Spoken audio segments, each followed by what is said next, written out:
Platinum jubilee ఉంది. 75 years of the independent India constitution of India celebration మనం చేస్తున్నాము.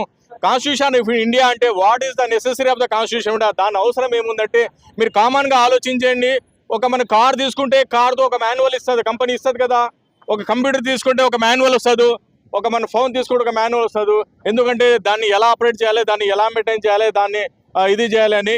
So అదేవిధంగా మన బిఆర్ అంబేద్కర్ గారు కూడా ఈ ఇండిపెండెంట్ ఇండియాకి కాన్స్టిట్యూషన్ ఆఫ్ ఇండియా ఇచ్చారు. సో దాంట్లోనే అందరు హక్కులు ఉన్నాయి. కాశ్మీర్ నుంచే కన్యాకుమారి వరకు, చిన్న బాబు నుంచి పెద్ద వయసున్న వాళ్ళకి వాళ్ళ రైట్స్, వాళ్ళ గురించి ప్రతి జాతి, ప్రతి కులం, ప్రతి భాష, ప్రతి దిశల ఈ కాన్స్టిట్యూషన్ ఆఫ్ ఇండియా మాకు ఇన్లైట్ చేస్తుంది. అది ఒక ట్యాజ్ బెర్రర్ లాగా ఉంది. So the need of constitution of India 75 years మనం సెలబ్రేట్ చేస్తాం. సో మనం ఇంకా గొప్పగా చెప్పాలంటే due to constitution of India మనం ఈ రోజు యూనైటెడ్గా ఉన్నాం, కాశ్మీర్ నుంచి కన్యాకుమారి వరకు. ఎందుకంటే constitution of India first line చెప్తుంది, we the people of India by democratic republic social secular and sovereign. అంటే మనమే రాజులము, మనమే నవాబులు, మన కిందనే అందరు ఉన్నారు, మన పైన ఎవరు లేదు. అదే కాన్స్టిట్యూషన్ ఇండియా మన గ్యారంటీ ఇస్తుంది. ఇదే మనము కాబోయే పిల్లలకి, మన ఈరోజు చదువుతున్న డిగ్రీ పిల్లలకి అదే మనం బోధిస్తున్నాము. ఈరోజు పిల్లలు రేపు పెద్ద మనుషులు అవుతారు, రేపు ప్రజానీతి అవుతున్నారు. సో అదే అవగాహన మీద మన భూషి వెంకటరావు గారు విదాసం మహామనిషి ఈ కాన్స్టిట్యూషన్ ఇండియాని ఈరోజు ఎలాబరేట్గా మీ ముందరగా మనం సెలబ్రేట్ చేస్తున్నాము. సో మీ మీడియా మిత్రులు కూడా చాలా థ్యాంక్స్ మీరు కవరేజ్ కోసం. Thank you.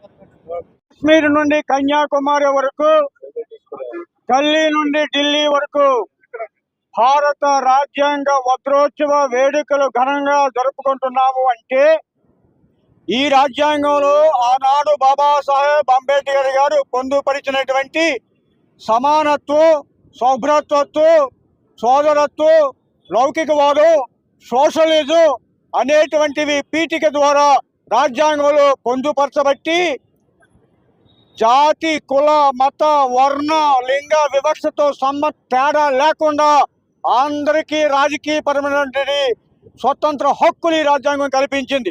కానీ నిన్నటి రోజు నవంబర్ 25వ తేదీన కాన్స్టిట్యూషన్ అసెంబ్లీలో బాబాసాహెబ్ అంబేద్కర్ గారు మాట్లాడుతూ, నేను రేపు 50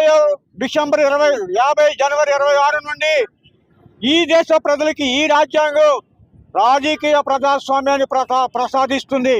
కానీ ఈ దేశానికి తరతరాలుగా పట్టి పీడించబడుతున్నటువంటి సామాజిక, ఆర్థిక ప్రజాస్వామ్యం ఈ రాజ్యాంగం ద్వారా వెంటనే మేము ఇవ్వలేకపోయాం. కానీ ఈ రాజ్యాంగం ద్వారా ఎన్నిక కాబడినటువంటి శాసనసభల ద్వారా, శాసనకర్తల ద్వారా ప్రజలందరికీ ఆర్థిక, సామాజిక ప్రయోజనాలు ప్రజాస్వామ్యం చేకూరే విధంగా ప్రజలు ఈ రాజ్యాంగాన్ని ఉపయోగించుకుని మంచి శాసనకర్తలను ఎన్నుకొని ఈ దేశం మరింత పటిష్టవంతంగా 1000 ఏళ్ళు వర్ధిల్లాలని చెప్పి ఆయన కోరుకున్నారు. అదే విషయాన్ని మేము ప్రజలకి చైతన్యవంతం చేసే ఉద్దేశంతో ఈవేళ వేలాది మంది విద్యార్థులు, భావి భారత పౌరులు ఈ రాజ్యాంగ అవగాహన ర్యాలీలో పాల్గొన్నారు. విదసం ఐక్య వేదిక మరొకసారి భారతదేశ ప్రజలకు, విద్యార్థులకు, భావి భారత పౌరులకు రాజ్యాంగ దినోత్సవ శుభాకాంక్షలు తెలియజేస్తూ ఉంది.